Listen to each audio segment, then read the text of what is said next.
Welcome to Speak English Now podcast with your host, Georgiana, the podcast that will help you to speak English fluently with no grammar and no textbooks. Hi everyone, I'm Georgiana, founder of SpeakEnglishPodcast.com. My mission is to help you to speak English fluently. Speaking English is easier than you think. You just need to use the right methods. In today's lesson, I'll teach you how to order coffee like a New Yorker. And with a mini story, you'll improve your fluency in English. And in the last part of the lesson, I'll remind you how to activate your English vocabulary. Okay, let's start.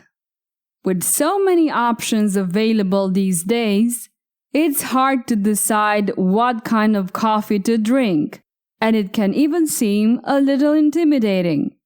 Being familiar with these basic words and phrases will help you to order with confidence and order something you really like. Start by deciding if you want a milk-based or black coffee. If you are lactose intolerant, on a diet, or simply don't like milk, go for a black coffee. Choose the strength as well as any extras you want. Finally, tell the barista or waiter if you want your drink hot or iced, as well as the size you want.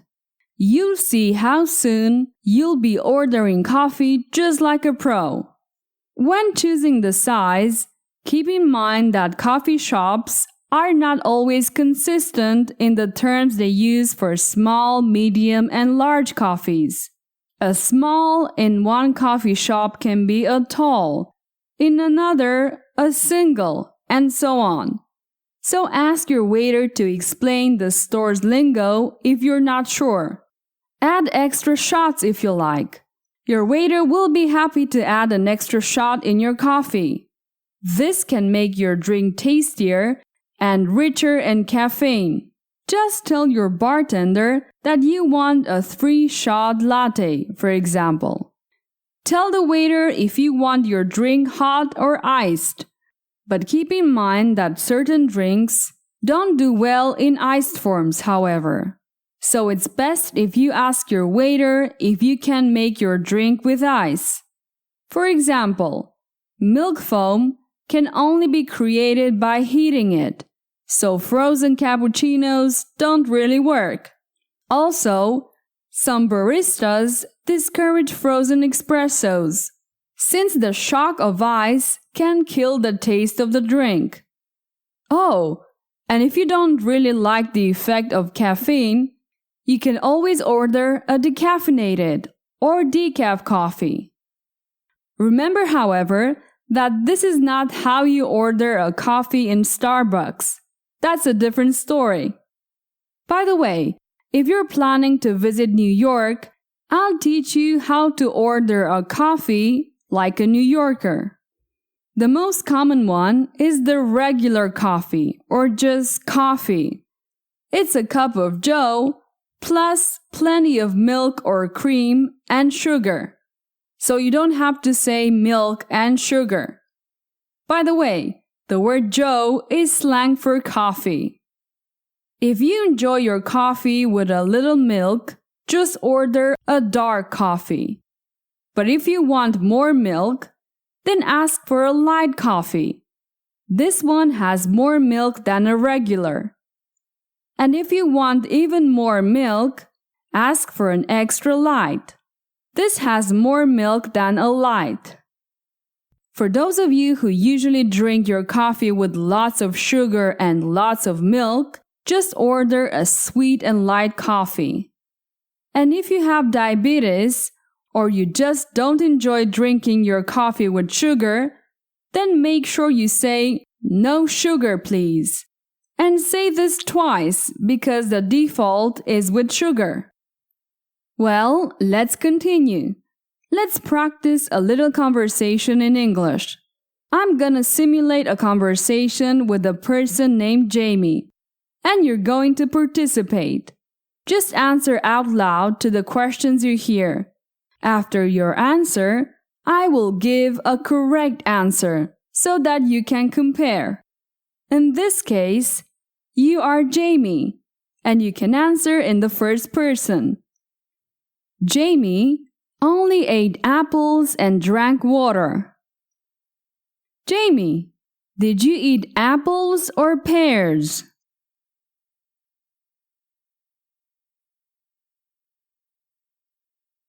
Apples. I ate apples. I didn't eat pears, even though I drank water. Did you eat only apples and drink wine?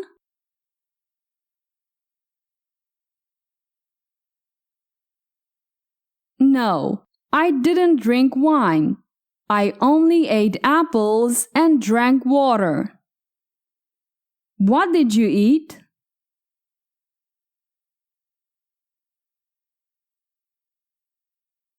Apples. I ate apples. And what did you drink?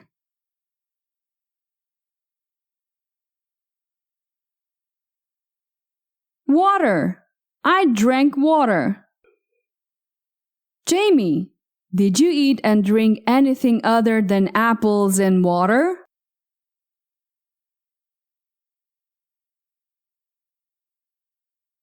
No, I didn't eat and drink other things.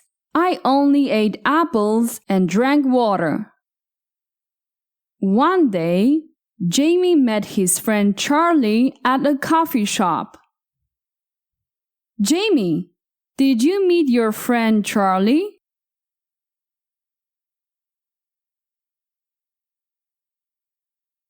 Yes, I met him. I met my friend Charlie at a coffee shop. Where were you? In a restaurant?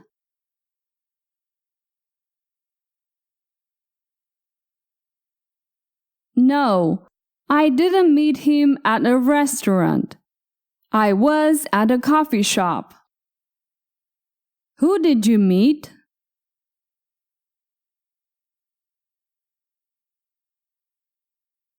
Charlie.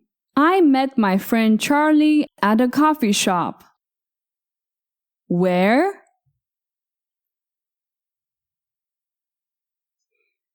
At a coffee shop. I met him at a coffee shop. Jamie wanted to order water and an apple, but Charlie insisted that he order a latte, which is coffee with plenty of milk. Jamie, did you want to order water and an apple or something else?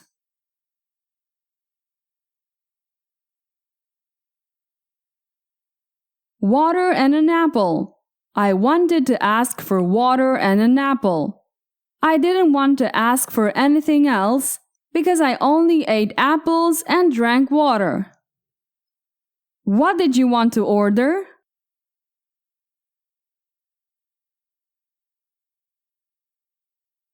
Water and an apple. I wanted to ask for that, but Charlie insisted that I get a latte.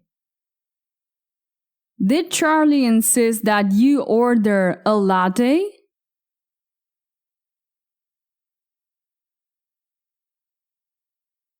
Yes. He insisted that I ask for a latte. He insisted that I order something I didn't want. What did Charlie want you to order?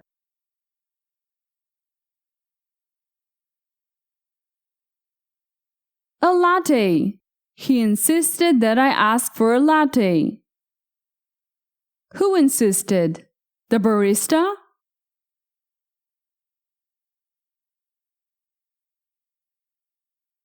No. The barista didn't insist on anything. It was Charlie who insisted. In that coffee shop, Jamie tried a latte for the first time and was excited. Who tried a latte for the first time? You or your friend Charlie?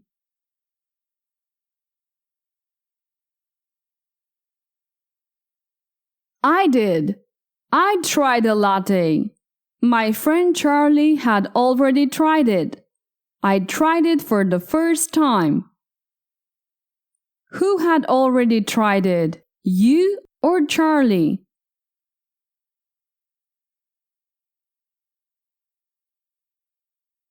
Charlie. Charlie had already tried it before. He had already tried the latte. I tried it for the first time, and it got me excited. Did you get excited about the latte?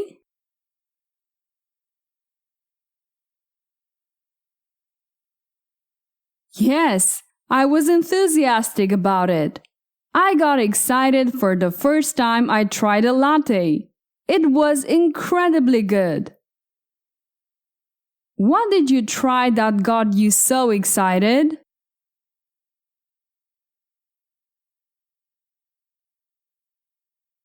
The latte. I tried a latte and it really got me excited. Now Jamie has a famous coffee shop in the center of the village and he's happy. Jamie, do you own a famous restaurant?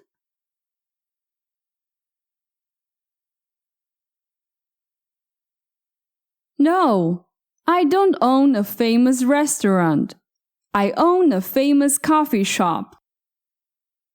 What's so famous?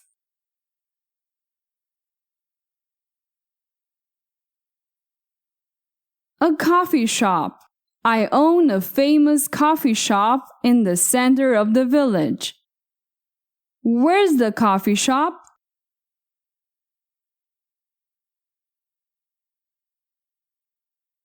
In the center of the village. The coffee shop is located in the heart of the village and it's the most famous. What is situated in the heart of the village?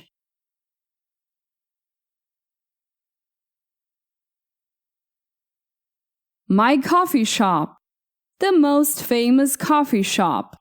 Now I am very happy. Wow, fantastic, Jamie. Are you very happy?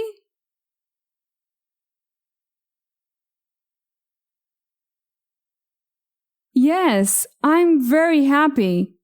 I'm very happy because I have a coffee shop. Why are you happy?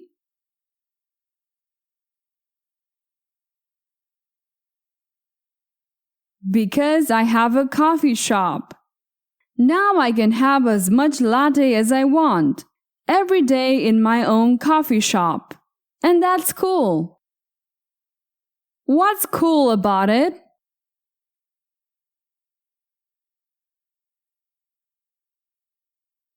Having a latte in my own coffee shop. That's really cool. Perfect. We have reached the end of this mini story. This technique can help you to improve your English fluency. With the questions and answers, you can automate your speech because you will translate less and less in your mind. If you like this type of lessons, I recommend you the fluency course that you can get here.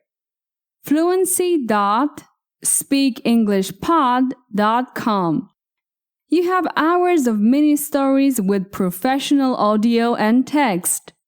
Honestly, I think it's the best way to get excellent spoken English. Okay, let's continue. I'll talk about vocabulary activation. Sometimes they ask me how to activate vocabulary. That is to say, some students tell me that they understand a lot, but that it's very difficult for them to use the words that they understand.